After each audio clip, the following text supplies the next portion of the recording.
The opinions expressed in the State of Mind program are those of the speakers.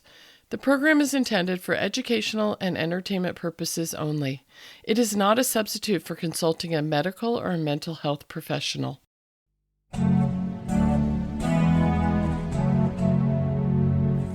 Welcome to State of Mind, Being Human and Living Well, broadcasting on KSQD Santa Cruz on 90.7 FM and live streaming at ksqd.org. I'm the usual host, Deborah Sloss, licensed marriage and family therapist, and we're here to discuss racism and mental health 1 year later.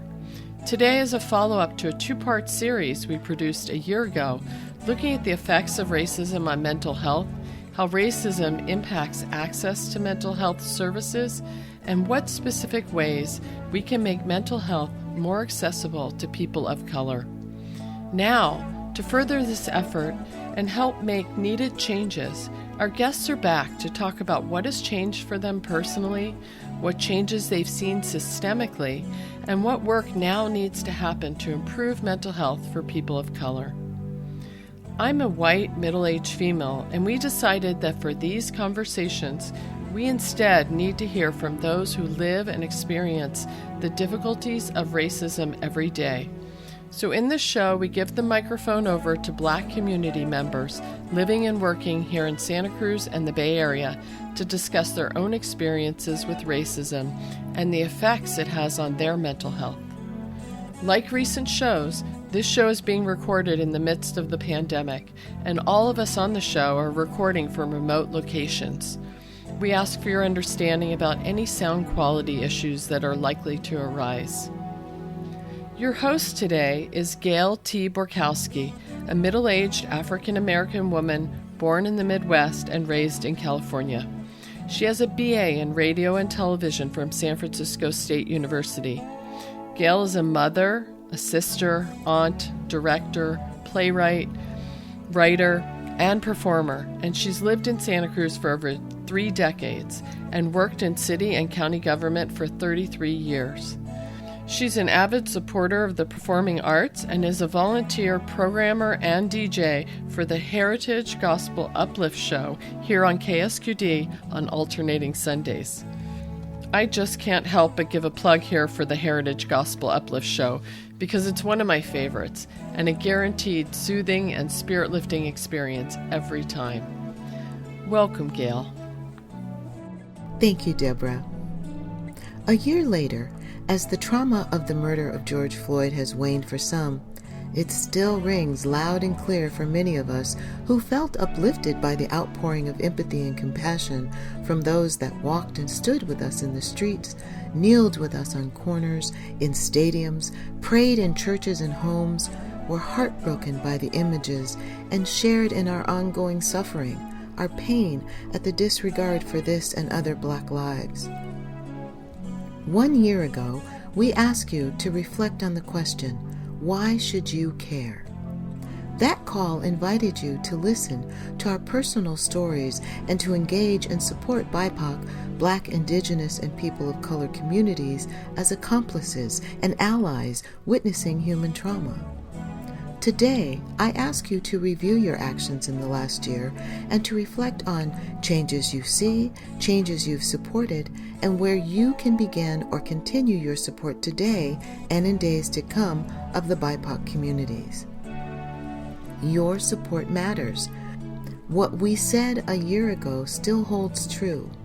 This is a time to deeply listen, work to really understand how racism works, grasp the impacts of it on our fellow humans, and take personal responsibility for how we can be part of helping to dismantle it.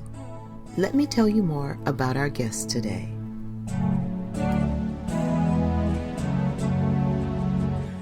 Joy Flynn is a local activist who organized the first peaceful action in the county in response to the murder of George Floyd, which received national attention.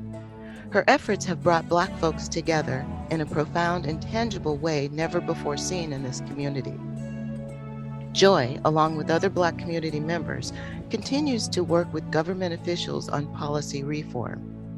Joy is a founding member of the Santa Cruz County Black Coalition for Justice and Racial Equity, which recently worked with county supervisors to declare racism as a public health crisis. She currently serves as a Second Harvest Food Bank board trustee and is a friend of the Walnut Avenue Family and Women's Shelter. Joy is also a panelist for the County Neighborhood Courts Program, a restorative justice and diversion program, and is the recipient of the City of Santa Cruz Officer Jim House Award for Community Service and is the 2021 KSBW Jefferson Award winner. Dr. Robert Bartee is a licensed clinical psychologist with over 25 years of experience. One of his early influences was a friend's father, Dr. Robert Williams, who was a founding member of the Association of Black Psychologists established in San Francisco in 1968. Dr. Bartee studied psychology with Dr. Williams at Washington University in St. Louis, Missouri. This led to focusing on positive aspects, strengths, and resilience of Black clients and understanding the pervasiveness of overt and institutional racism on Black health, mental health, and the Black experience. Throughout his career, Dr. Bartee has taught courses, led workshops and seminars on Black psychology and diversity issues in mental health for both students and professionals. He retired from the University of California at Santa Cruz in 2010. He currently has a private practice and works part-time for the Family Service Center of the Central Coast. Jason Seals is an African-centered educator in the tradition of activist intellectual, working to address critical systemic issues and empower individuals for personal and social transformation. Jason obtained a BA in sociology from San Jose State, a master's in Africana Studies from the University of Albany, and a master's of education in counseling psychology from the University of San Francisco.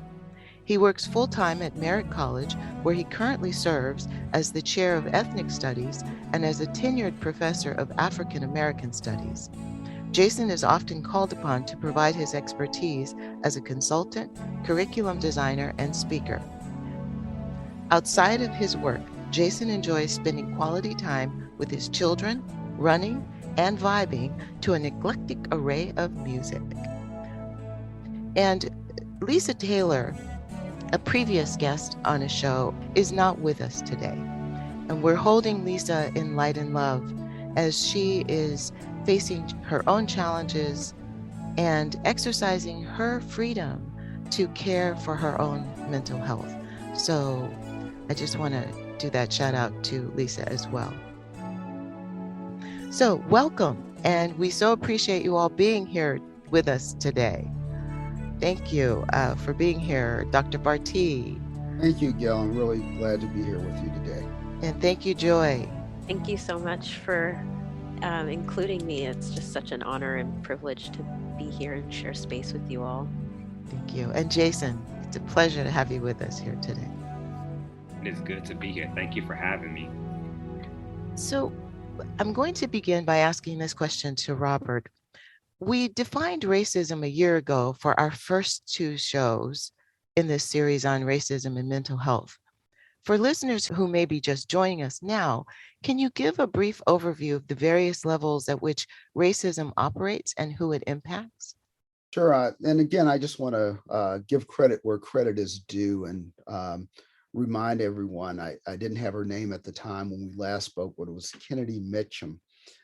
She's she was at that time a 22-year-old college graduate who was living in Florissant, Missouri. And Yale, I think you're from the St. Louis area. That's, of course, where I grew up. And she challenged Merriam-Webster to update their definition of racism, which, as we're talking about where are things now, they've actually done that. And just let me real quickly read that. Merriam-Webster's current definition of racism is a belief that racism is a fundamental determinant of human traits and capacities, and that racial differences produce inherent superiority of a particular race. And another part of that definition is it is the systemic oppression of a racial group to the social, economic, and political advantage of another. So, and getting to the heart of your question, who does it affect? How does it affect us? Well, it affects everyone.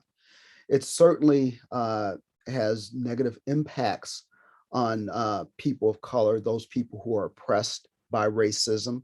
But it also has negative impacts on people who engage in racism. Racism is certainly systemic and institutional. I mean, it's built into the fabric of this nation. But when individuals engage or practice racism, they too are negatively impacted, by that racism. And I really doubt that they often are aware of the negative impacts of racism on them. Quickly, I'll just list a few for people who engage in racism. They first of all experience a sense of being cut off from people of color or not being welcomed by people of color. They can feel a sense of guilt about their racism, about the racist history in this country. They can have unjustified fears of people of color. They miss out on the benefits of deep connection with people of color. So it may seem like to them when they're getting some of the advantages of racism that it's all good, but in the end, there are some negative impacts of racism even on them. Joy, this question is directed to you. I'd like to go back to what Dr. Bartee was just talking about how racism, affects all of us. And just really quickly, I've not been able to read the entire book yet, but The Sum of Us by Heather McGhee, the full title is The Sum of Us, What Racism Costs Everyone and How We Can Prosper Together, is a really great resource, for lack of better words, that helps people of all ethnicities really understand how detrimental racism is to our society as a whole. Jason.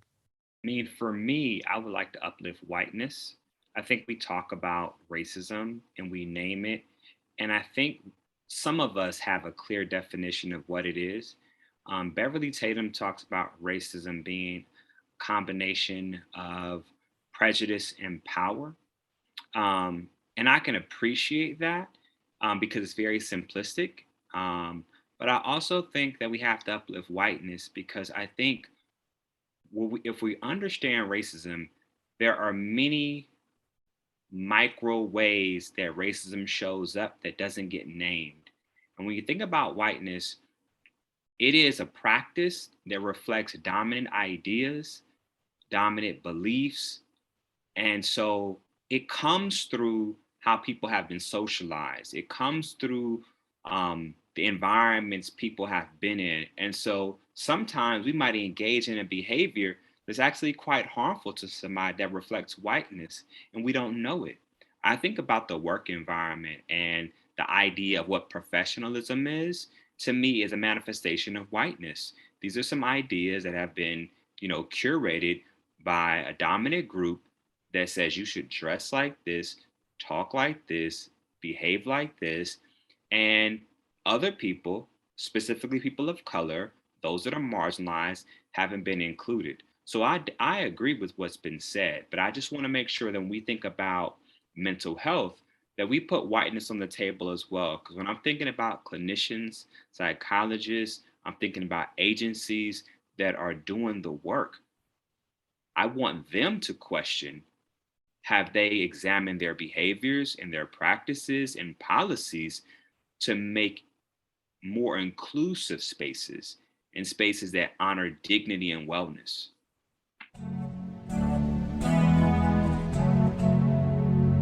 You're tuned to listener-supported 90.7 FM KSQD Santa Cruz, K-Squid, many voices, one station.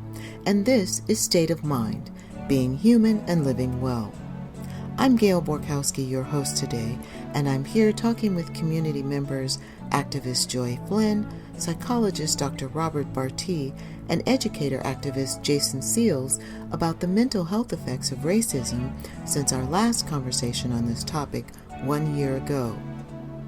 We are hearing about their own personal experiences and insights gleaned from their work and communities.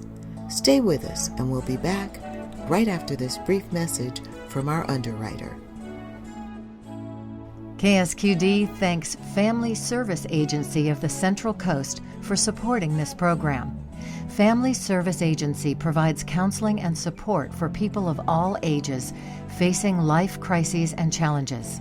You can reach them at 423-9444 to see if they can help you. Thank you, Family Service Agency of the Central Coast, for supporting KSQD 90.7 FM. Back to our interview.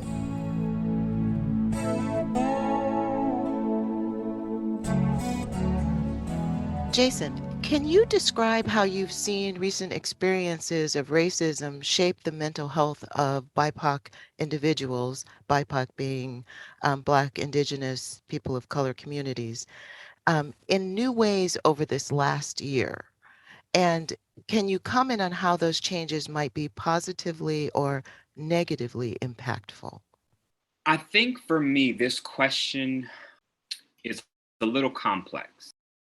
I think that it's really important that the ways in which we talk about these things allow us to see the nuance in it. And so when we're talking about racism, we're talking about COVID, or we're talking about mental health, I think we also have to allow people to feel empowered to have their own language around it. Because I think some of the ways in which people are struggling is just the way that we talk about it and the way that we address it.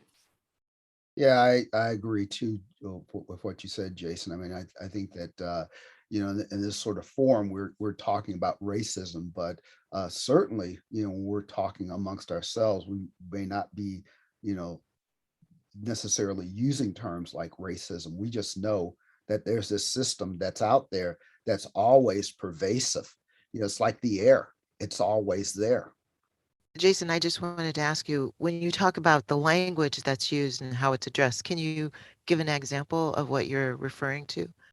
Well, for instance, if we walked up to, said person and said, well, how is racism impacting your mental health? I think in the communities that I serve and work with, they would probably laugh. And they would laugh because it sounds very contrived, doesn't sound very normal. But if you said to someone, how are you feeling? I think that's a very open, and I think that would take somebody, it would take them aback, because it's like, how many times are people really asking you, how are you feeling? And you get a chance to really unpack that, right? And often, and then even I think about, we talk about George Floyd, but there are countless people that have lost their lives that we're not talking about, right? And people are carrying that, their big mama, their auntie, and so I think it's the language, if that makes sense, Gail. It's the language that we're using, and it's the, like I work in higher ed, but I also recognize my audience, who I'm talking to. And when I'm in my community, I never want to use language that makes the people that I love and the people that I appreciate feel distant from me. That's that whiteness that you already talked about. It even goes back to that, and those little nuances of how we speak and how we've learned, because the construct of how we've been educated, right? It just even goes back to that. So it's the undoing and really speaking to the community in the language that they speak, meeting people where they are at, not expecting them to meet this particular standard that is that whiteness that you were speaking of earlier. Because then that's going to close off the conversation.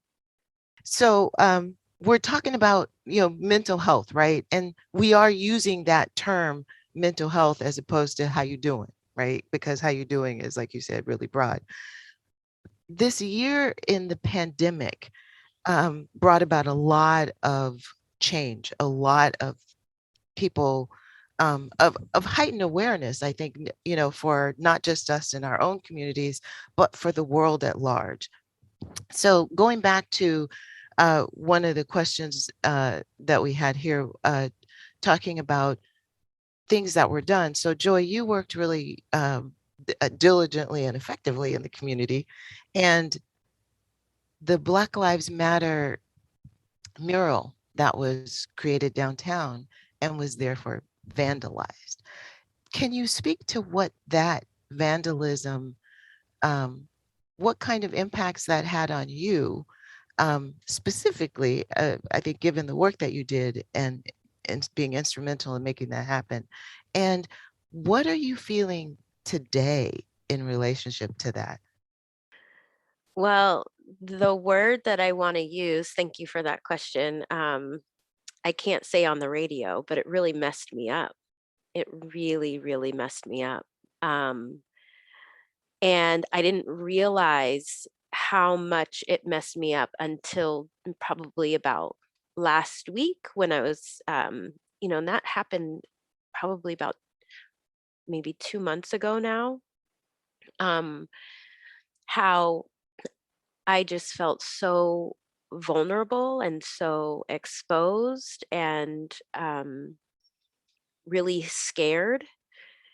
Um, there had been this really amazing event that was happening concurrently called Rise Together with the Community Foundation of Santa Cruz County. They had put it on.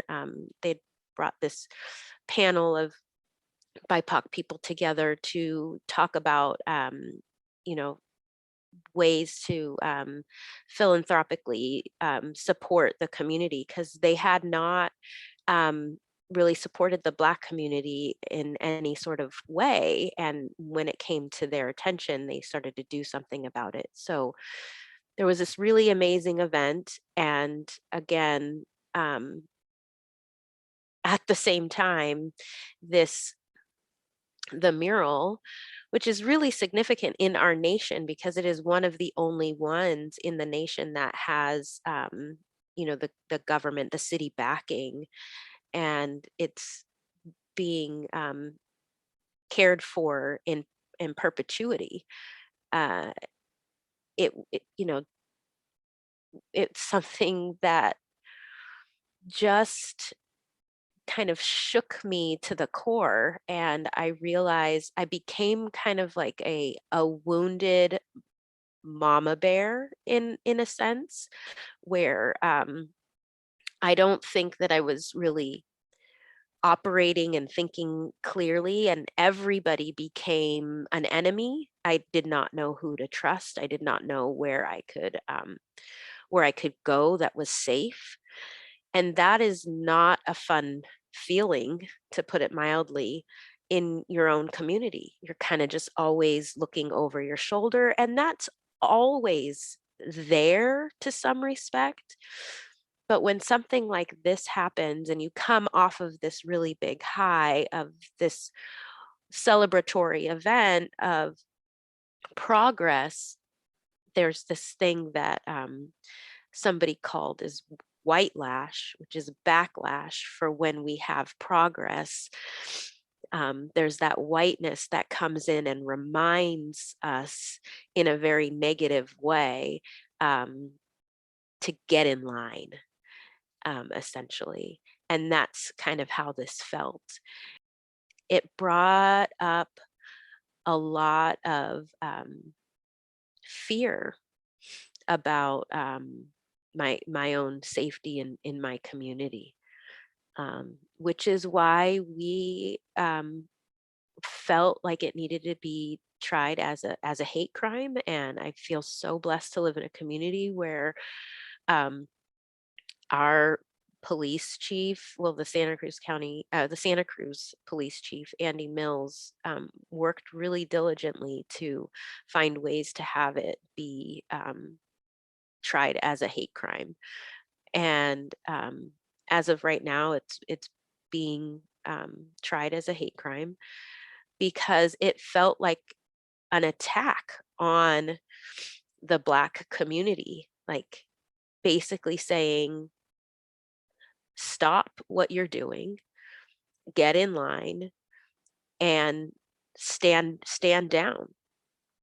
And if you don't, this is the mural, but this could be you. That's kind of how it felt. This could be you. And this mural is an example. This mural is us as a Black community. And this is what we're physically doing to you. And that it was just kind of that call out. Question for you all. Do you see a way for there to be an intersection of the white community's engagement and participation in dismantling racism? And if so, like, what do you see some of those basic steps being? So when you're saying you were talking about needing other people to step in and to start taking on the leadership roles and it needing to be white people, what do you see that looking like? I think for me, that's a really interesting question because my knee-jerk response is that um, the healing comes from within. So when I am thinking about the healing that my community needs, I don't look to white America. Um, I look to, my elders. I look to, the big mamas. I look to, the spiritual leaders. I look to the kids. Um, Honestly, I think my son, in his own way, is leading the way for my own wellness, the way that he is. And, he takes the seriousness away from the matters because I have to remember, I have to be present for him. And that just laughing and being playful with him is so fulfilling, so enriching. Um, and when I think about how white folks have, inserted themselves because of, George Floyd or Breonna Taylor or Ahmaud Arbery, like there was like this cascade of murders and white folks, coming to the table. And my thing is this can't be a project. You want a project, go to Michael's. This is not a project. This is a lifestyle, a commitment.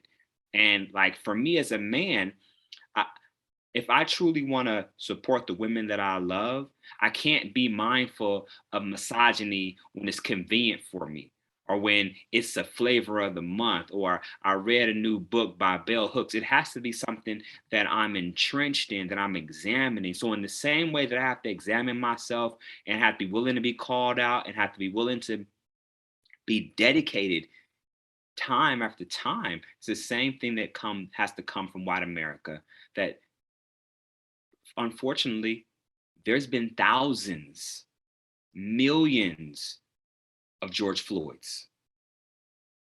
George Floyd, unfortunately, his life was taken, but he's actually a representation of the experience of African people historically in this country.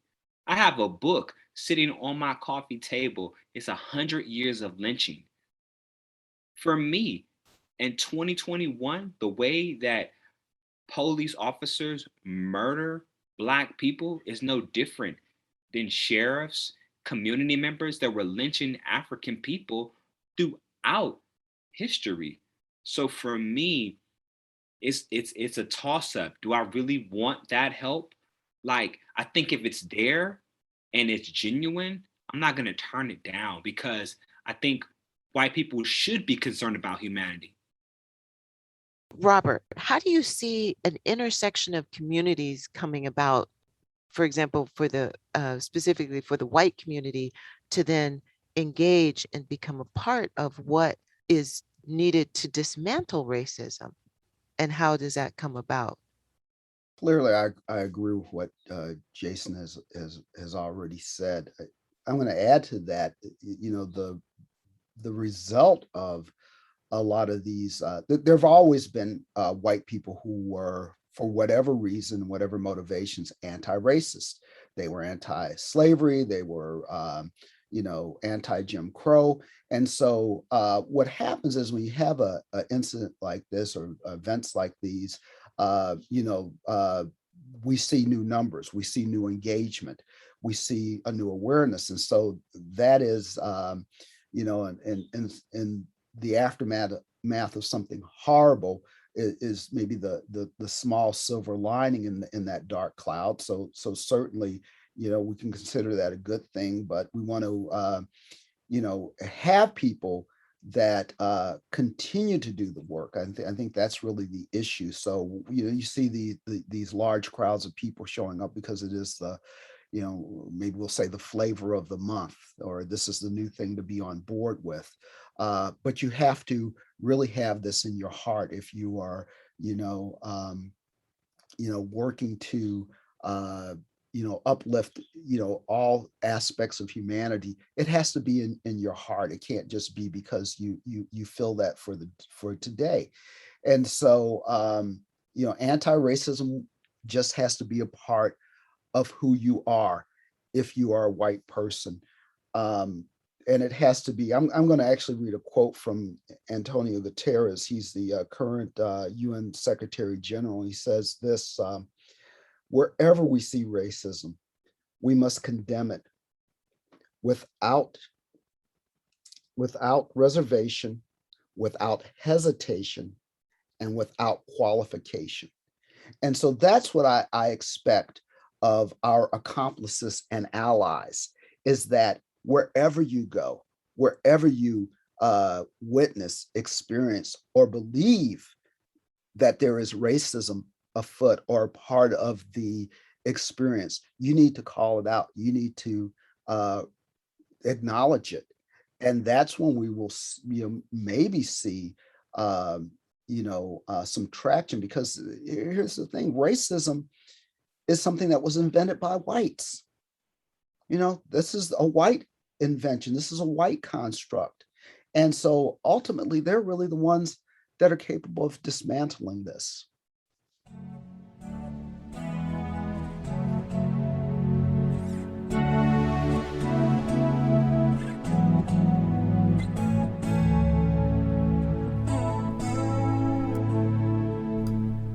You're tuned to listener-supported 90.7 FM, KSQD, K-Squid, community radio for the Monterey Bay. And this is State of Mind, being human and living well. We're also live streaming over the web at ksqd.org. You can find the podcasts of all our shows on Apple and Google Podcasts and on the KSQD website. I'm your host today, Gail Borkowski, and I'm here talking with several local Black community members, activist Joy Flynn, psychologist Dr. Robert Bartee, and educator activist Jason Seals. We're here talking about the detrimental effects of racism on mental health, looking at what's changed and what still needs to change. I invite you to listen to our guests as community witnesses and to review your own actions in support of the BIPOC community in the past year. Now, back to our interview.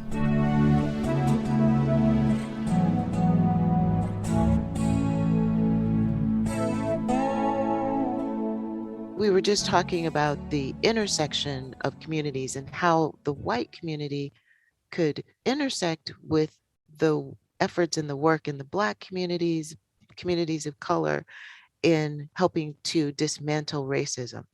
One of the things that came up for me as you were talking earlier was thinking about who were the people marching and who were the people standing.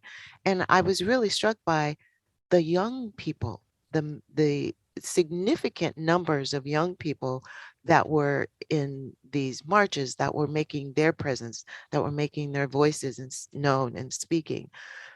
Our children have come into this world with such access to information, almost to the point of overload, because you have your phone on, you have instant access to information and the whatever's happening, right? So how do you see our youth being able to carry the mantle forward? I want to get your thoughts on the youth in terms of being able to engage the youth and having and seeing them as being ones who are helping to move these narratives, to move these discussions, to move the dismantling forward. And also with that access to so much information, do you see that there could be a certain level of fatigue or weariness that they would experience too, because there's so much information, and maybe a point of where, what do you do, or how much can you do? Well, I think our young people are so progressive, so innovative. Their spirits are beautiful. And I think they are really leading the way in ways that I couldn't even imagine. Um, you talked about social media. I think what I see a lot of young people doing to create spaces, to talk about who we are, to practice Black joy, to explore politics, to think about wellness.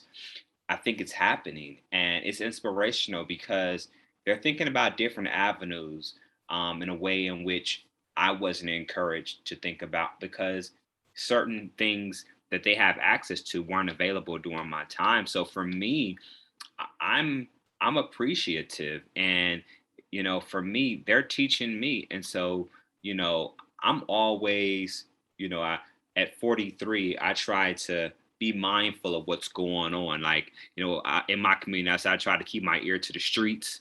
Um, but the young people, they're a ray of light, and so I'm appreciative of their efforts. And when I see what they're doing with technology, um, to me, they're the change. They're really the change agents.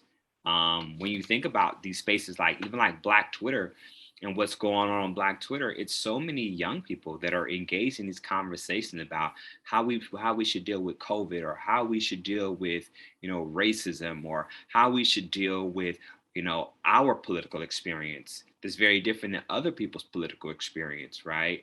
And so I think what they're doing, they're trailblazers.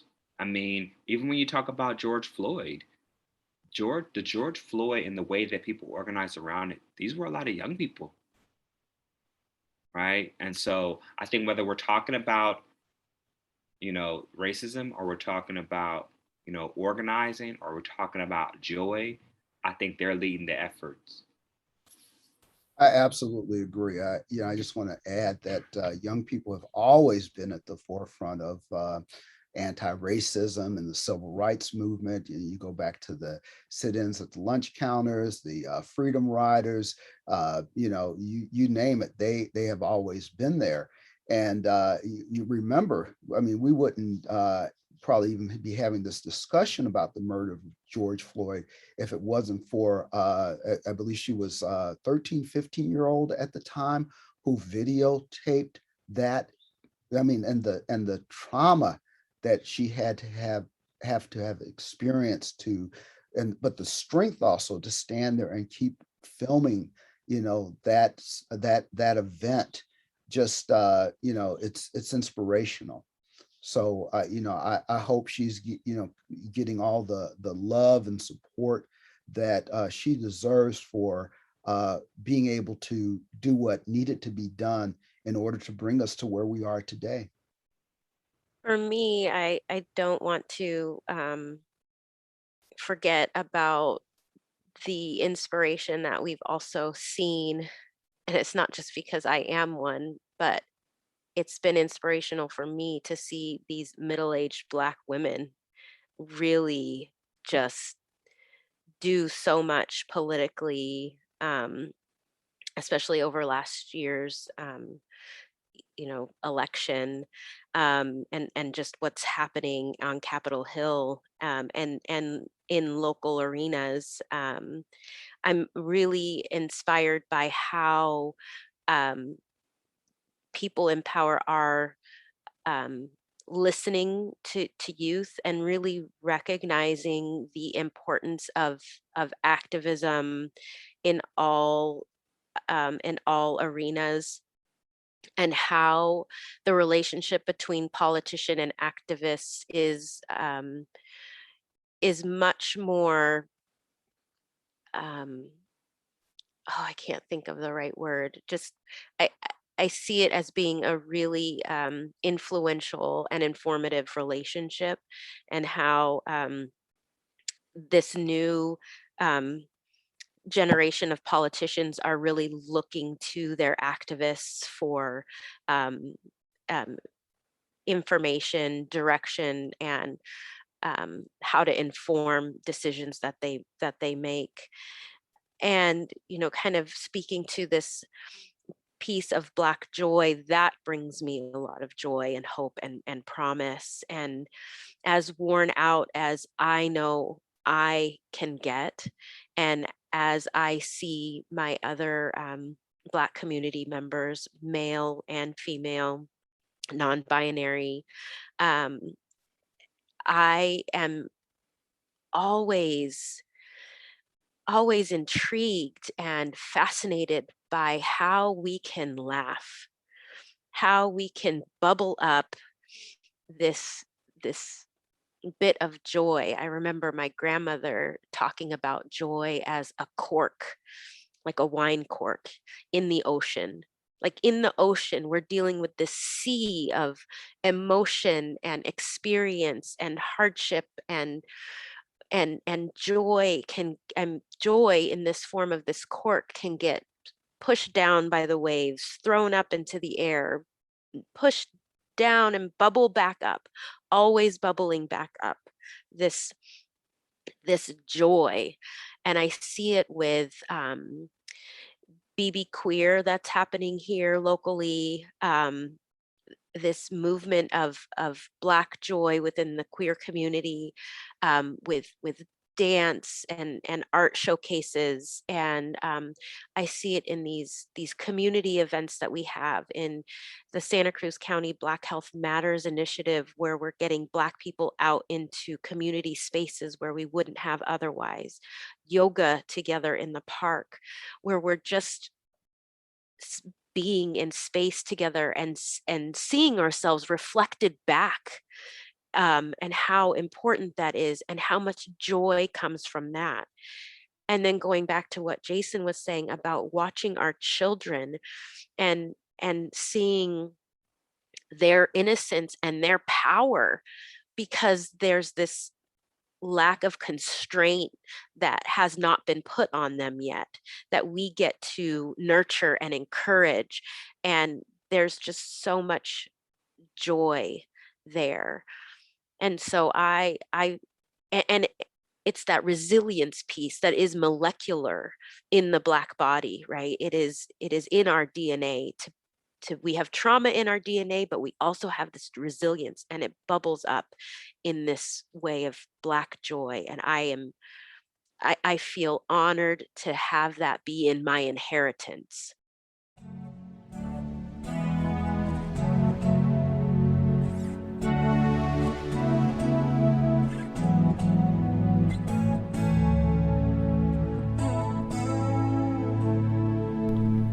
You're tuned to listener-supported 90.7 FM KSQD Santa Cruz. K-Squid, many voices, one station. And this is State of Mind, being human and living well. We're also live streaming over the web at ksqd.org.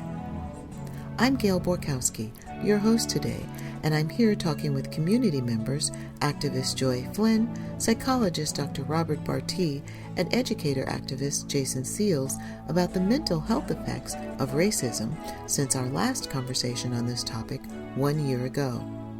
We are hearing about their own personal experiences and insights gleaned from their work and communities, the changes they'd like to see, and resources that can help. Stay with us, and we'll be right back after this brief message from our underwriter. KSQD thanks Black-owned Santa Cruz for supporting State of Mind. Black-owned Santa Cruz provides a free directory of local Black-owned businesses. Thriving businesses support healthy communities.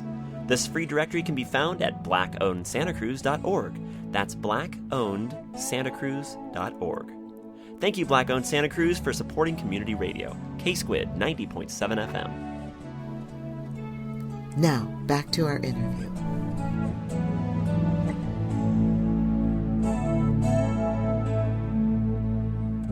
couple of last questions here as we wind up the show. How would you invite listeners and others to walk with or stand with you for the betterment of mental health and well-being for Blacks and people of color? Jason.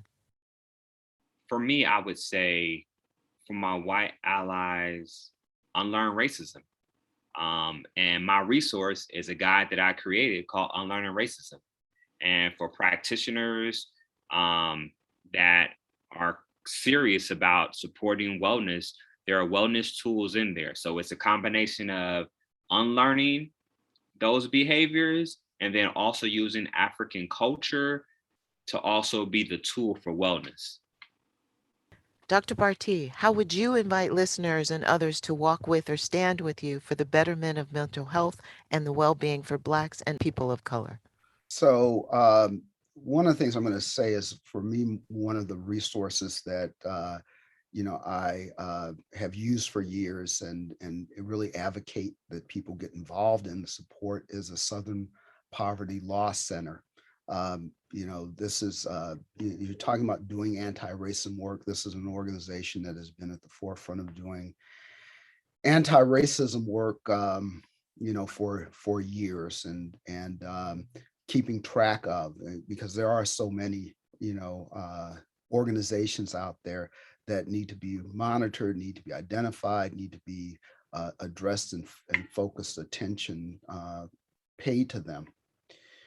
So, and as far as the mental health thing is concerned, I'm really a big advocate of people agitating for open access to mental health services. We've really made a shift in how we provide services for health in general, healthcare in general, but specifically mental health.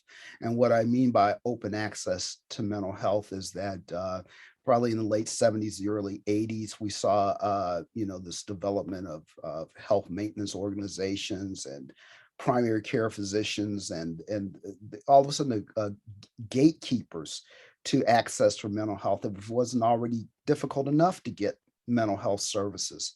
So we have to have the pendulum swing back the other way, that you should be able to access any mental health provider at any time and have that service paid for by your insurance company or healthcare provider. Certainly, there's always going to be an issue of cost, but people who are insured should not have to wait 2 to 4 weeks in order to be seen for a mental health concern, and then maybe wait another 2 to 4 weeks to be moved up to a professional mental health provider. So open access to any mental health provider, no matter what, because again, that directly impacts on people's ability to choose, for example, a provider of color, because if you're not on a particular panel, how are people going to access you? Joy, how would you invite listeners and others to walk with or stand with you for the betterment of mental health and well-being for Blacks and people of color? The 3 words that come to mind for me are accountability, humility, and bravery. And recognition that they have been conditioned by a society and a culture that has long existed before them. And that's where and do recognize that with a sense of humility and without shame. And so then holding themselves accountable, now that they know better, to undo that culture and do it bravely, because there's a consistency that needs to happen. And we talked about it earlier. To undo it is going to take a lot of bravery, to stand up and stand into those spaces and speak truth, and really, again, with humility, accountability, and bravery, recognize the privilege and role that they have, and how they can really be accomplices. I talk a lot about privilege, power, and position, and how they're using their privilege, power, and position to help move the needle in the right direction, to dismantle white supremacy, capitalism, and just racism overall. And then with the BIPOC community, just that, just more solidarity. That's what I would like to see. More solidarity in the work. One resource for the listeners. Jason. Say the book Black Fatigue: How Racism Erodes the Mind, Body, and Spirit by Mary Frances Winters. Joy. One resource for our listeners. I really feel strongly still about the book that I gave in last year. Was Bias by Dr. Jennifer Eberhardt. Dr. Bartee, one resource for our listeners. Again, I'll just emphasize getting involved with the Southern Poverty Law Center. Thank you all. I'd like to highlight some additional resources that include books, websites, podcasts, and videos posted with this show, and encourage you to take a look at them. Therapy for Black Girls, therapyforblackgirls.com, which includes access to podcasts, an online community, and also BIPOC therapist referral. The book, The Unapologetic Guide to Black Mental Health, Navigate an Unequal System, Learn Tools for Emotional Wellness, and Get the Help You Deserve. The podcast, What is Black Twitter, and How is it Changing the National Conversation? The Unlearning Racism Training Guide by Jason Seals and Selena Wilson, and this is a multimedia training guide by our show guest. Local Services, Black Health Matters, a community wellness initiative from the Tannery World Dance and Cultural Center in partnership with County Park Friends and other local partners to bring safe, engaging, and COVID-mindful outdoor activities to Black community members of the Santa Cruz County.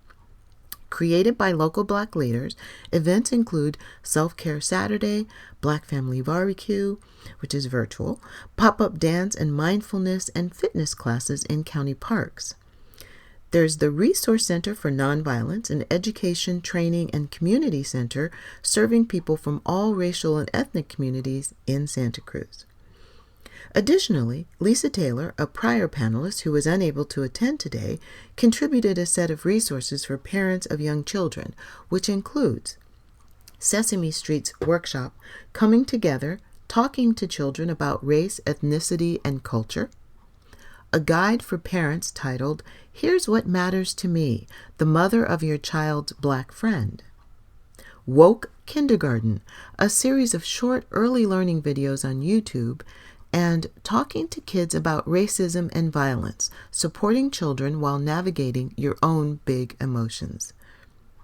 Details related to these resources are posted with this show on the State of Mind website. Today's show is part 3 in the State of Mind Racism and Mental Health series. I encourage you to listen to parts 1 and 2 in this series. That's episodes 24 and 25. There are excellent resources listed with those shows as well. Thank you for joining us.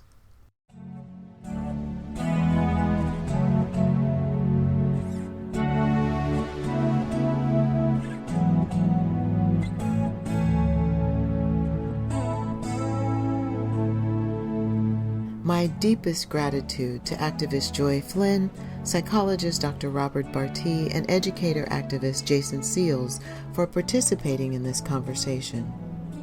Thank you for sharing your personal stories with our listeners. Thank you to Deborah Sloss, host of State of Mind, for creating this forum for Black voices to be heard. Why is this important to me? The explosion of emotion felt around the world after witnessing the murder of George Floyd helped us to feel seen, gave us hope that shining a light on systemic racism would allow us all to accept the immensity of it and allow us all to share this burden together. We can't tell you what you should do. We can share our hearts, our struggles. Marching with us today is helpful, and we need you to be there with us in the long term, for the long haul. recognize the disparities and the system that was established to keep us in our place. We want to find a safe place for all of us to live and thrive. Find a way to exercise your power and influence on changing the world around you. How do you find ways to make positive change and dismantle racism? Do you own a business? What communities do you connect with? How do you create and support inclusivity in your world? What is meaningful to you? These questions can only be answered by you. Please answer this call.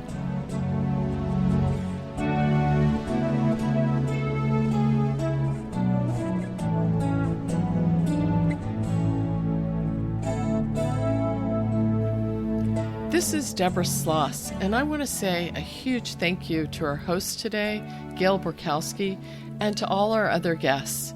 And thanks to you for joining us here on State of Mind, Being Human and Living Well.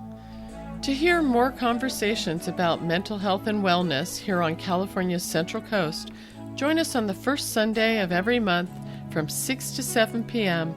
right here at K-Squid 90.7 FM. We want to hear your reactions to our shows, so please submit your comments at the bottom of the post for this or any episode at ksqd.org/state of mind. Special thanks to Jeannie Baltikowski for audio production, to Jennifer Young for research and outreach, and to Izzy Weiss for marketing and social media. And thanks to acoustic guitarist Adrian Legg for composing, performing, and donating the use of our theme music. You can find all the past episodes of this show on our ksqd.org website, or subscribe and get them delivered directly to your listening device on either Apple or Google Podcasts, Spotify, and Stitcher. In Your Voice are short segments where our listeners get to add their voice to the discussion. You can either call in to leave a message or record an audio file right on your phone. Either way, tell us about a mental health experience you've had, something that's contributed to your mental health recovery, or share a resource that's helped you. Submission details can be found on the State of Mind program page at ksqd.org. Upcoming show topics are on caring for aging and dying parents, yoga therapy, and soul food. What practice do you have to feed your soul? If you have experience with any of these you'd like to share, we want to hear from you, and your voice may just be on one of our future shows. This is listener-supported community radio, KSQD Santa Cruz. Just remember, 90.7 FM, K-Squid, your ink spot on the dial. Stay with us.